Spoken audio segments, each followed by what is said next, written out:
Good morning, everyone. Today I'll be discussing with you risks social media brings to individuals. I'll be exploring how platforms we use on a daily basis can affect our privacy, mental health, and overall well-being. My first risk is addiction. I feel I've selected this one because it's the one we all suffer from the most, especially personally coming from me. So who in here spends 2 more hours on their phone per day? Who spends more than 4 hours on their phone per day? Well, Gary, what would you spend that time on? On social media, texting my friends and watching videos. So what is addiction? Addiction is the sudden urge, physically or psychologically, to do something or pick something up. In this case, it's our phones. Recent studies, wonderful. Recent studies suggest that the average person spends 4 hours 37 minutes on their phone, which is the equivalent to 1 day a week, 6 days a month, and 70 days a year. So just imagine what you could be doing with 70 other days a year other than procrastinating and scrolling through Instagram Reels.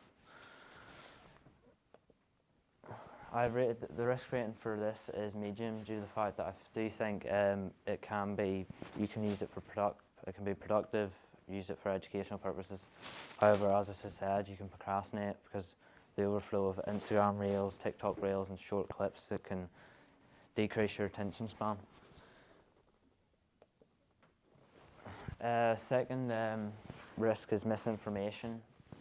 So what is misinformation? Misinformation is the misleading information on websites such as Twitter, Facebook, stuff like that. It sort of spreads. The most common form is rumours, which then gradually spread around and more false information adds to it, and it just continues the loop, which can tailor back to mental health, really can affect mental health, increase anxiety, depression, and basically could ruin someone's careers.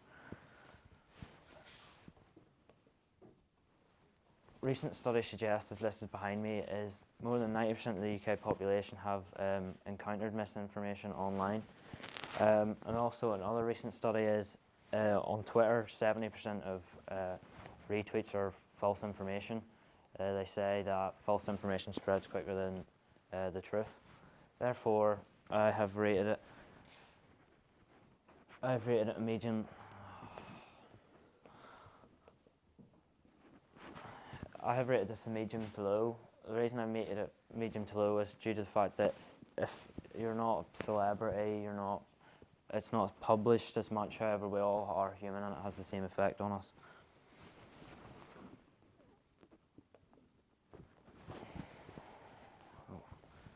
So my third risk is mental health. What is mental health? Mental health is how we feel and how we act. It affects how we express our feelings, build relationships, concentrate, and how we act on an everyday basis.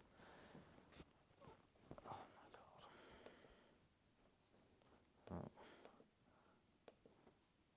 my God. It's got good ways and bad ways. It can help mental health on social media can help people build relationships, connect with other people. However, it can be quite a negative way, especially on social media with such apps such as TikTok and Instagram. You've got the brand ambassadors who we all know are the better looking people. Everyone looks up to them. So recent studies by the NHS has linked in that 60% of cases per year are linked into mental health, and it's caused by social media. A study suggests that an overuse in social media can increase such depression, anxiety. I've rated this a medium due to the fact that I feel like it's got quite a big factor in increasing rates in suicide, self-harm and stuff like that, because social media has a very strong opinion and it can be a very toxic environment. Scamming. So who here knows what scamming is? Chris, what would you believe scamming is? It's whenever people are given maybe information or scenario by somebody they think is someone they know perhaps, and they're tricked into sharing information or maybe sharing financial details and things like that there. Yeah, scamming is when people sort of trick people into giving them their money. However, they do it in quite a. It's not necessarily legal, but the way some of the scammers can do it can make it sound make it look legal, and then for more people to follow it.